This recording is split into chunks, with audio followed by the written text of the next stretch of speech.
গল্পটা শোনা আমার দাদির কাছ থেকে। তার অনেক গল্পগুলোর মধ্যে এই গল্পটা ছিল আমার প্রিয়। আমি অনেক কিছুর পরে এই গল্পটা শুনতে বারবার চাইতাম। দাদি আমাকে বলেছিল, আসলে এসব সত্যি ঘটনা। তখন ঘটনাটি হতে পারে 1971-এর আগে। দাদির কাছে বসে আমি এই গল্পটা শুনতাম। দাদি বলতো, তাদের বাসার পিছনে একটি বাঁশঝাড় ছিল। বাঁশঝাড়টিতে অনেক বাঁশ ছিল, সবসময় জঙ্গল জঙ্গল আর জঙ্গল ছিল। সেখানে এপাশ থেকে ওপাশে কি হচ্ছে তা দেখা যেত না। যদিও বা কালের বিবর্তনে এসব এখন নেই বললেই চলে। তবে আমার দাদির কাছ থেকে গল্পটা শোনার পর অনেক কৌতূহল জেগেছিল যে কি হয়েছিল সেখানে।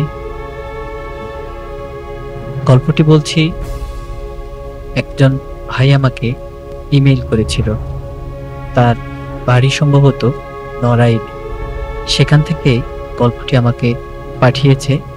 আমি সেই স্ক্রিপ্ট থেকে পড়ে আপনাকে শোনাচ্ছি। ঘটনাটি 1971 সালের আগে। তার দাদির বলা এই গল্পটিতে অনেক ধরনের সত্য ঘটনার প্রতিচ্ছবি পাওয়া যায়। ঘটনার সময়কাল থেকেই আমরা জানতে পারি, আমার দাদি আমাকে বলল, শোন তাহলে তোকে আমি সেই গল্পটা বলি। তখন আমার নতুন বিয়ে হয়েছে। তোর বাবা এখনো তেমন বড় হয়নি, কিছুটা বড় বলতে পারিস, আনুমানিক 10 থেকে 12 বছর। আমি তখন বাড়ির পাশেই এই জঙ্গলটায় আসবাবপত্রে কিছু ময়লা ফেলতে যাচ্ছি। সেখানে গিয়ে দেখি ময়লার স্তূপে অনেক ময়লা পড়ে আছে, কিন্তু আমি অতগুলো ময়লা ফেলিনি। ওইভাবে আর দেখলাম না, ময়লা ফেলে রীতিমতো চলে আসলাম। ময়লাগুলো ফেলার পরে আমার কেন জানি মনে হলো যে ওখানে আমি তো এত ময়লা ফেলিনি, কোথা থেকে ফেলে দিল, অন্য বাড়ির কেউ হয়তো ফেলতে পারে। তখন আমাদের গরু ছিল প্রায় 10টার মতো, আর গরুর সেই ময়লাগুলো আমরা ওখানে ফেলতাম। আর ওখানকার যে সারটা উৎপাদন হতো সেটা নিয়ে গিয়ে জমিতে দেওয়া হতো। দাদি আমাকে বলল, আমি তারপরে আবার ওখানে যাই, গিয়ে দেখতে চাই যে ওখানে কি হয়েছিল। কিন্তু গিয়ে দেখি ময়লাগুলো আর নেই, শুধু আমার ময়লাটুকু পড়ে আছে। তারপরে আমি এই ঘটনাটি এসে তোর দাদাভাইকে বললাম। তো দাদাভাই এটা বিশ্বাস করলো না। তারপর কেটে গেল 2-3 দিন। 2-3 দিন যাওয়ার পর আমি আবার ওখানে গেলাম ময়লা ফেলতে দেখি আবার ওই একই ঘটনা, আবার ময়লা। আবার কিছুক্ষণ পর বাসা থেকে আবার যখন এসে দেখি ময়লাগুলো আর নেই। তখন আমি বললাম, আমার সাথে কি অলৌকিক কিছু হচ্ছে? আমি একটু ভয়ে ভয়ে দেখতে থাকলাম। একদিন রাতে আমি প্রস্রাব করার জন্য উঠেছিলাম। ওঠার পরে আমি ওই জঙ্গলটার দিক তাকিয়ে দেখি সবগুলো বাঁশ যেন নিচের দিকে ঝুলে আছে, মাথাগুলো যেন ভেঙে যাচ্ছে, কিন্তু বাতাস নেই, কিন্তু বাঁশগুলো বারবার পড়ছে আর উঠছে। আমি তখন অনেক কৌতূহলের বসে ওখানে দেখতে গেলাম। দেখতে যাওয়ার পর দেখলাম আমার পায়ের কাছে একটা বাঁশ ধাপ করে পড়ে গেল। আমি বাঁশটার কাছে যেতে না যেতে আবার বাঁশটা উপরে উঠে গেল। আমি তো ভয়ে চিৎকার করে লোকজন জড়ো করলাম, কিন্তু কেউ আমার কথা বিশ্বাস করতেছিল না। এভাবে অনেকদিন কেটে যাওয়ার পর আমি বিষয়টা জানার চেষ্টা করলাম। তখন আমার এক দাদি শাশুড়ি ছিল, তাকে জিজ্ঞেস করলাম যে এখানে এমন হয় কেন।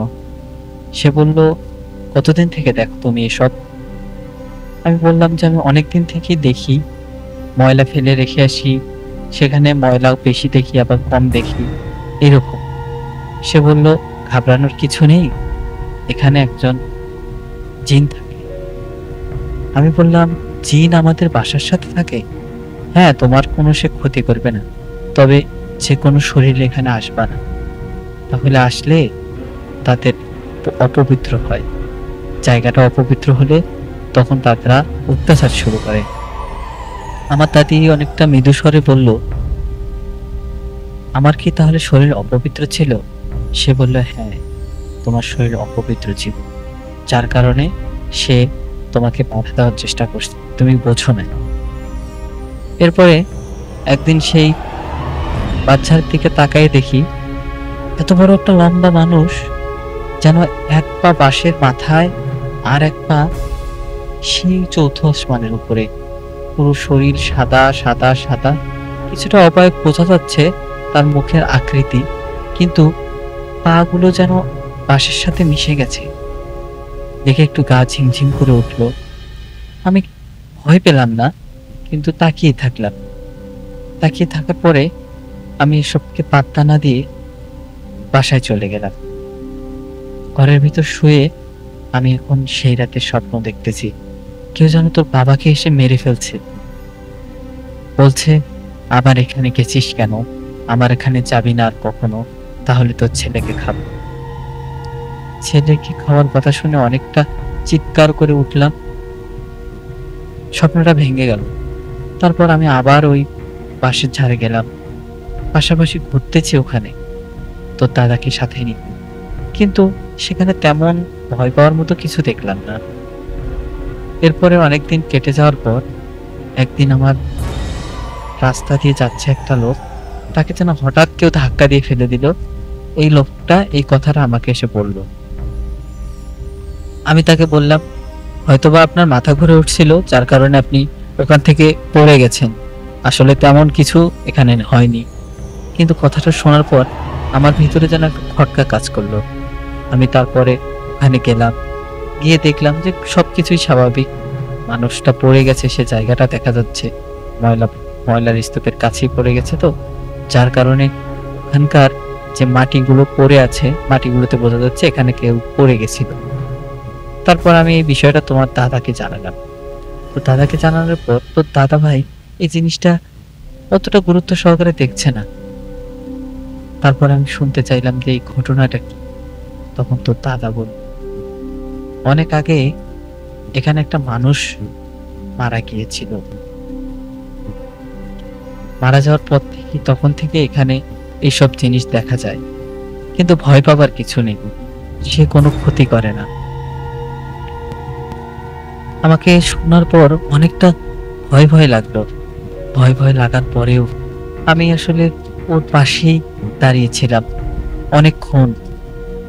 ও চলে যাওয়ার পর আমি আবার সেই বাচ্চার কাছে গেলাম, কিন্তু এবার আমার ভয় নয়, এবার আমার কৌতূহলটাই বেশি ছিল।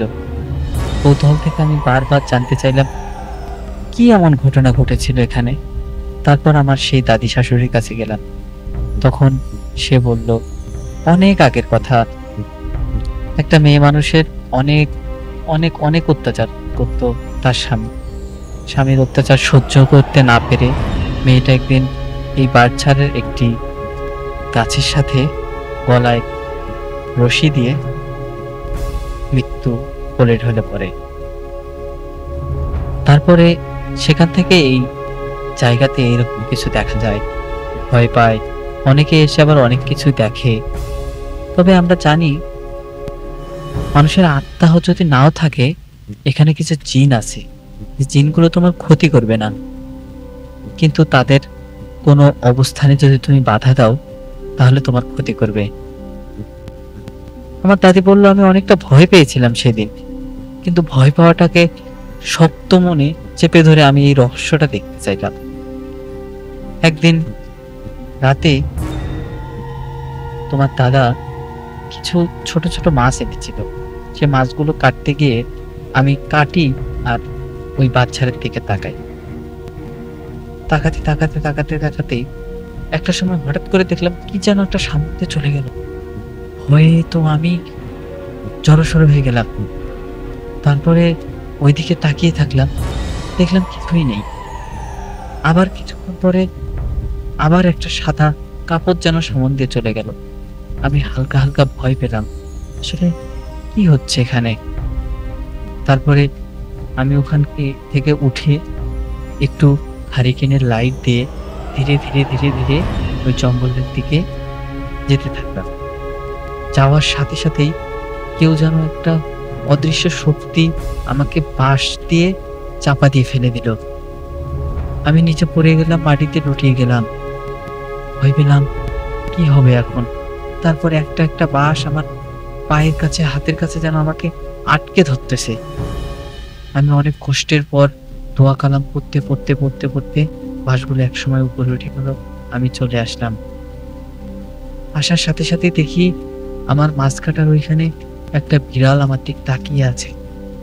বিড়ালটাকে আমি এত সরানোর চেষ্টা করতেছি, কিন্তু সে সরছে না। তাকে এত তাড়ানোর চেষ্টা করতেছি, সে চলে যাচ্ছে না। হঠাৎ করে বিড়ালটা দেখে ওখান থেকে আর নেই। আমি ভয়ে ভয়ে ভাবলাম, তা কি হচ্ছে আমার সাথে? আমি তো অনেক ভয় পেয়ে যাচ্ছি। তারপর ধীরে ধীরে আমি এইসব গুলোকে তোমার দাদাকে বলতে থাকলাম। কিন্তু তোমার দাদা এসব ঘটনাকে পাত্তা না দিয়ে বলল, এটা তোমার মনের ভুল। হতেও পারে জিন আছে, কিন্তু তুমি মনের ভুলে এসব কথা বলছো।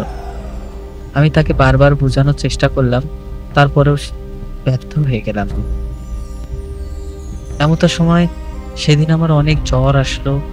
এত জ্বর যে আমাকে ৩-৪টা কম্বল দিয়ে ঢেকে রাখলেও সে জ্বর যেন যাচ্ছে না। এই জ্বর আমাকে এমন ভাবে চেপে ধরলো, আমি আর কোথাও বের করতে পারতেছি না। তখন এক দরবেশের কাছে আমাকে নিয়ে যাওয়া হলো। আমি সেখানে গেলাম। গিয়ে উনি বলল, তুই ওখানে কেন গিয়েছিলি? আমি হতবাক হয়ে প্রশ্ন করলাম, আমি কোথায় গিয়েছিলাম? তোর বাড়ির পিছনে একটা বাচ্চা ছিল, সে বাচ্চারে কি তুই গিয়েছিলি? সে বলল, হ্যাঁ। তোর সাথে কি অলৌকিক খারাপ কিছু হয়েছে? সে বলল, সে আমাকে ভয় দেখিয়েছিল, বাঁশ দিয়ে চেপে মেরে ফেলার চেষ্টা করছিল। সে বলল, তোর গা অপবিত্র ছিল, আর অপবিত্র লোকের দিকে এরা বেশি আকর্ষণ করে। তারপর কিছু পানি, কিছু তাবিজ আমাকে দিল। আমি এগুলো আসলে গলায় পড়লাম। গলায় পড়ার পর থেকে সেদিন থেকে আর কিছু দেখিনি, আর কোনো কিছু আমি দেখিনি সেদিন থেকে। তবে সেদিনকে ওই বিড়াল হঠাৎ করে চলে আসা আর চলে যাওয়াটা আজও আমার গা ছমছম করে ওঠে। কিভাবে আমার সামনে একটা বিড়াল অদৃশ্য হয়ে গেল? আমি আমার দাদাকে একদিন জিজ্ঞেস করলাম, আসলে বিড়ালটা কোথায় গিয়েছিল? সে বলল, তোমার এসব মনের ভুল। তারপর আমি সাহস করে একদিন তাবিজগুলো খুলে ওখানে আবার গেলাম। আমার সাথে সেই কাহিনী শুরু হলো। এবার হঠাৎ করে আমার চোখের সামনে একটা বড় একটা মুখ আমার চোখের সামনে আসলো। চোখগুলো তার লাল, গম্ভীর হয়ে আমার দিকে তাকিয়ে আছে। আমি তো ভয়ে অনেক জড়সড় হয়ে গেলাম। ভাবলাম, এবার বুঝি আমার নিস্তার নেই, এবার বুঝি আমাকে সে মেরেই ফেলবে। আমি তার কাছে জিজ্ঞেস করলাম, কে তুমি? কোনো উত্তর নেই। আবার জিজ্ঞেস করলাম, কে তুমি? কোনো উত্তর নেই। আবার একটু সামনে গিয়ে তাকে ধরে দেখার চেষ্টা করলাম। ধরে দেখার চেষ্টা করতে হাতটা যার শরীরের কাছে যাইতেই সে আমার দিকে হঠাৎ করে মাথাটা একদম ঘুরিয়ে আমার দিকে লাল বন্ধ করে দেখে বলছে, আমাকে বিরক্ত করিস না, আমাকে বিরক্ত করিস না। তুই তোর মতো থাক, আমি আমার মতো থাকি। আমি তোকে ডিস্টার্ব করব না, আমি তোকে ডিস্টার্ব করব না। তুই আমাকে দেখতে আসবি না।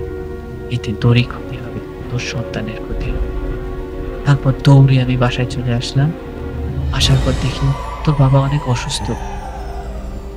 তার শরীরে যেন জ্বর আর জ্বর আসছে। এত জ্বর যেন এখনকার থার্মোমিটারতে মাপলে থার্মোমিটারটাই ভেঙে যাবে। জ্বর, সে ছেলে জ্বর তোর কমছে না, তোর বাবার জ্বর আর কমে না। আমি অনেক ডাক্তারের কাছে গেলাম, জ্বর কমে না।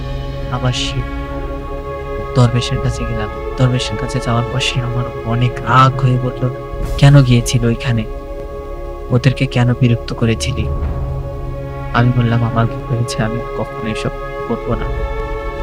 সে বলল, তোর ছেলেকে এদিকে আন। তারপর অনেক চেষ্টা করার পর আমার ছেলের বাম হাতের সব শেষের আঙ্গুলটা একদম জোরে চাপায়া ধরলো। ধরার পর আমার ছেলে তার দিকে বারবার তাকাচ্ছিল, দরবেশের দিকে। দরবেশের দিকে তাকিয়ে বলল, সে কেন গিয়েছিল আমার ওখানে? এর আগে তার নাকের কাছে একটা শুঁটমরিচ ধরা ছিল, একদম পোড়া শুঁটমরিচ, যেন কালো কালো হয়েছে, নাকের কাছে ধরতেই যেন হাসি আসবে। সেই সময়ে সে ওইটা দেওয়ার পর নখটা চাপতে ধরার পর সে সব সত্যি বরবর করে বলতে থাকলো। তারপরে আমরা তাকে জিজ্ঞেস করলাম, তুমি কি আমাদের ক্ষতি করতে চাও? সে বলল, না, আমার এখানে অবস্থান, আমি তার ক্ষতি করবো না বা ক্ষতি করার জন্যও আসি নাই। সবকিছু শুনে সে একটা প্রমাণ দেওয়ার জন্য সে চলে যাবে, আমার ছেলেকে আর ধরবে না, সেটার প্রমাণ দেওয়ার জন্য তাকে বলা হলো, তুমি একটা গাছের ডাল ভেঙে চলে যাও। আমার ছেলের কাছ থেকে তার আত্মাটা চলে যাওয়ার সাথে সাথেই গাছের একটি পুরো ডাল আমার কাছেই যেন ভেঙে পড়লো। তখন আমি বিশ্বাস করলাম ঘটনাটা হয়তো সত্য হতে পারে। তারপর থেকে আমি আর কখনো কিছু দেখিনি। এইরকম আরো সুন্দর সুন্দর গল্প পেতে বা আমাদের কাছে ইমেইল করে জানাতে পারেন আপনার সত্য ঘটনাটি, অথবা আপনি আমাদের স্টুডিওতে আসতে পারেন, এসে এরকম নিজের সাথে ঘটে যাওয়া গল্পগুলো জানাতে পারেন, যাতে সবাই যেন এই বিষয়গুলো জানতে পারে। ধন্যবাদ, ভালো থাকবেন, আবার দেখা হবে নতুন কোনো এপিসোডে।